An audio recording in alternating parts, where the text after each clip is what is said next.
there, welcome to episode 11 of Debra Quilts Lots and Knits Bits. I'm Debra McCracken and I quilt a lot and I knit a little bit. So this is my little video I try to do about once a month and just to talk about my knitting and my quilting and what's going on in my world and my project bags. I did record a couple of weeks ago. And I thought I would record again today because I totally forgot to talk about my website. I was so excited to show off all of my gift knitting and get it all, it was all done and packed away and sent off. I was so excited I didn't take any pictures of anything, so I've got all these Ravelry project pages with no pictures. So I'm hoping to be able to draw them out of the video and just screenshot them and put them in there. But this morning I am not technically capable of that, so I will spend some time on that, figure it out. Anyhow, if you've ever looked at my website, which is debraquiltslots.com, I have a store component on there with all of my project bags in it. And some quilts and some little Needle Nanny DPN holders. I just use them for my circulars and I stick them in like this so they don't jab me when I go and dig around in my project bag. But if you're knitting socks on DPNs, you can put the DPNs in there and then the socks can hang out between the snaps. And so a few of those on there, and truthfully, I really didn't use the store component. The majority of my project bag sales came from people saying, hey, I really like that project bag. And I would, say, oh, well, we can meet up and here it is, or I can ship it to you and we can do an e-transfer or whatever. And if we needed to use a credit card, we do PayPal invoice. Simple. I didn't need the store part for it. And it did get, well, it's an expensive part of the website to not be using. So I thought, well, you know what? I'm going to be frugal and practical and take it off. And then I'll just build some pages with the project bags and, through email, talking, texting, on the phone, I'm sure we can get it done. So these are my sock size project bags, and so they are this big. You can fit a couple of skeins of yarn in them, and they have a little drawstring on them, and then you can put it over your wrist and walk around knitting, which I've done at a few quilt shows. And being a vendor at a quilt show, you can't really sit down when you have a little bit of downtime. And you're just talking to people, and I can knit and talk at the same time now, and even chew gum. So the top edge folds over to make it into more of a bucket shape, and the non-quilted ones are lined with a canvas lining, and then they all have little pockets in them that are sheepy or knitty or just fun. So, and you don't necessarily need to use these for knitting. I mean, this could be an awesome bag to keep some toys in, or your cosmetics, or whatever you need to take with you that you need to keep together and a drawstring. So, here's cowboys on this one. This one has little Canadian animals that are skiing and snowboarding. And there's cats, and the other bags are quilted bags. So this is a sock size of the quilted bag. So it's a nice brown, dark chocolate brown, and then it's quilted with this turquoisey thread. And inside has a light lining, like a light colored lining, so you can see what's in there. And then there's little sheeps on the pockets. There you go. So that is the sock size, and then this is the sweater size. And you can fit about 8 skeins of yarn and your project in there, or your quilting project, or whatever you need to fit in there. So they're just nice to have, and they're great as gifts and all kinds of stuff. So yeah, if you have any interest in a project bag, I was going to be the project bag mogul of Penticton last year, and working at the quilt shop for the whole summer, kind of put a little bit of a dent in that plan, just because I discovered that I can't work all day and come home and work as well. I used to do it when I was young. I used to have 2 or 3 jobs at a time and no problem, but I guess I'm not 20, 30 years old anymore, and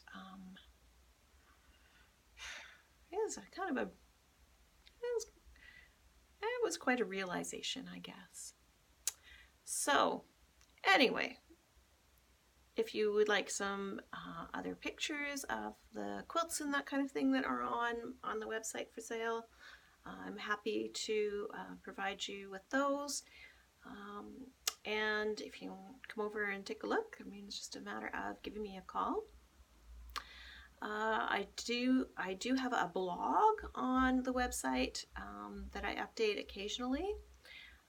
If you would like to see what my customers are piecing and having me quilt, you can see those all on my Facebook page. I have a customer quilts for every month of the year of what I got to work on that month, because there's a lot of people out there doing very beautiful things and then letting me do the quilting on them, and I'm just so thrilled to have this job and continue to do something that I love every day and see new things every day or every few days. It's amazing.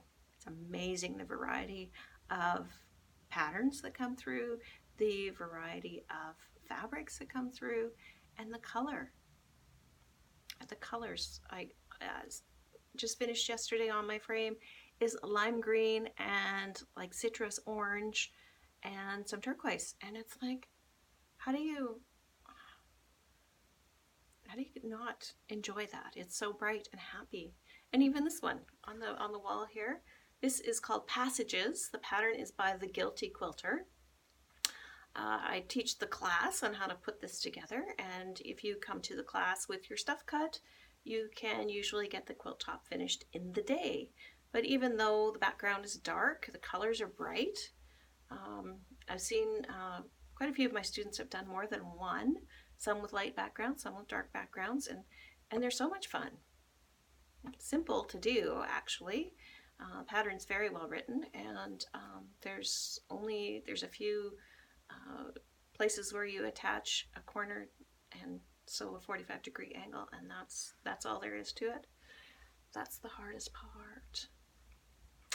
So yeah, I love to do that. Anyway, what I've been working on right now is Monday morning. Today's Wednesday, and it's only a week till Christmas, so it's like December 18th already. So on Monday morning, the final 2 quilts that customers brought me that are going to be Christmas gifts were picked up, and now I'm catching up on all of the things that I've had since before Christmas in the last few months, that my customers have been gracious enough to say, you know what, just leave mine until after you get all the Christmas stuff done. I don't need it back right away. And how generous to give up your spot in line to so other people, other people could have their stuff for Christmas. And thank you so much to all of those that have been patient and waiting. And I hope to get everything done by the end of the year. And it's coming. And so, you'll hear from me in the next little while. Anyway, that's what I'm doing. And now that all my gift knitting's done, I cast on my Volition Sweater again. The Volition Sweater it was a knit along, started at the end of September by Patty Lyons, and the pattern is such that you can knit it as a cardigan or a pullover, and then there's 3 different finishes for the neckline, 3 different kinds of ribbing. So there's 6 ways you can knit the sweater, so you choose of your own volition which way you want to go. So there's a video component to each step. So she had us start with a little mini, which I kept up with, and I didn't put the sleeves on. I didn't really keep up, I guess. But I learned how to do the little cast on. You cast on kind of around here and knit up, and then you pick up again and knit down. So when I cast on the big one, I figured, oh yeah, I remember how to do the cast on and remember what I'm doing. And I got up all this knit, and then I went to knit this, and I had a big purl bump in the middle of it. So it was like I did something wrong. I couldn't figure out how to just fix that part, so I took it all apart and put it away until I could get some other things done for Christmas and that kind of stuff. So anyway, I cast on again this weekend. I watched the video, cast on as I was watching the video, and then I watched the video again, make sure I was doing it properly. And so yeah, I did it properly. I got past the point I stopped at last time, and yeah, kind of just plunking right along. It's going very well, and when I get to the end of this, there's going to be another video to watch on what to do next. So I think I've watched all the videos, but I just mentioned that, I realize I'm not 20 years old anymore. My memory is full. So I'm better off to watch it and do it as I'm going. So that's called the Volition Sweater by Patty Lyons. And I think the knit along's kind of wrapping up now because people are finished. And but there's a Ravelry group that I asked questions in, which seemed like silly questions, but they were good questions because other people said, oh yeah, I wondered that too. And they're kind of simple things that I'm kind of, I didn't want to ask my friends because I probably should know that, but I'm new. So if you don't know something, it's better to ask and find out, right? Yes. I love teaching quilting classes, and when somebody asks a class question in class, you see about 4 other people go, oh yeah, I had that question too. You can see it in their faces, and they just didn't want to ask because they think they should know that. You're taking a class to learn, so ask questions, please. Anyway, this yarn is called Palma, and I got this from my friend Charlotte when I went up to Fibrophilia Fest this summer, and she pulled out this bag and she said, would you finish this sweater? And I'm like, I don't know. And it's a beautiful man sweater, and it was all cabled, and I said I would take it. I didn't say I would finish it, but I was hoping that she was saying, like, would you repurpose this yarn and use it, because I'm not going to finish this. And so that's what I did. I took it apart, and now I'm knitting myself a sweater with it, and there might be enough there to knit some other things too. So other than that, and my 3rd pair of Grinch socks, I bought some beautiful Riverstone yarn. That's a merino cashmere blend that I was going to knit my husband some Christmas socks out of, and he said, oh no, I want Grinch socks. And I'm like, okay, I'll have cashmere socks. It's all right with me. So his Grinch socks are about a third to a half of the way done, and he'll have them for Christmas. So The only other thing I have to show you, I thought, well, I'll find something Christmassy that I can show you. So this is a One Block Wonder table runner. And believe it or not, this was a Christmas fabric. Each of these blocks was a different Christmas tree. It was a Hoffman Christmas fabric, probably about 2010, 2011. And it had a 12-inch repeat. So I got about 3 table runners of this size out of the 6 12-inch repeats. So that was pretty good value, I thought. Less than 2 meters of fabric. And I finished this with a facing. So facing is kind of like a binding that you pull all the way around to the back, and so it doesn't show on the front, but it finishes the edge. Kind of like, you know, when you have a shirt and it's got a facing around the collar. Same idea.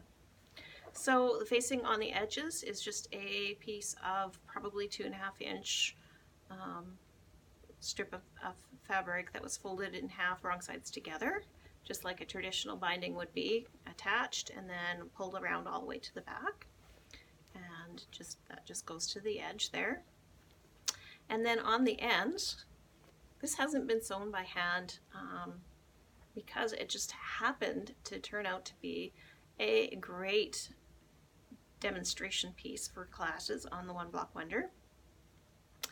So what I did is I found out what the difference is between this height and this height. So just this way, it's probably about 3 inches on this one. And so then I cut my piece of facing fabric about 4.5 or 5 inches. And then I put this down on top of the fabric, right sides together, and sewed around the edge. And then I trimmed off, because we had excess, like because we had a straight piece of fabric here, so I trimmed off the excess, and then I clipped the bulk off the points, the peaks, and just did a little clip in the valley here to loosen that up. Just make sure you don't go through the stitching. And then this just flips over nicely, and you press it, and you just you know make sure the edge is rolled over, and you press it, and then technically you fold this finished other edge in to finish it, and then it covers up your side pieces, and in theory you would hand stitch that. Mine has just been glued with Elmer's washable white school glue. So you put a little tiny bit of glue on there and dry it with the iron, and it stays. It stays for a couple of years till you get the hand stitching done. Things look finished, but they're not.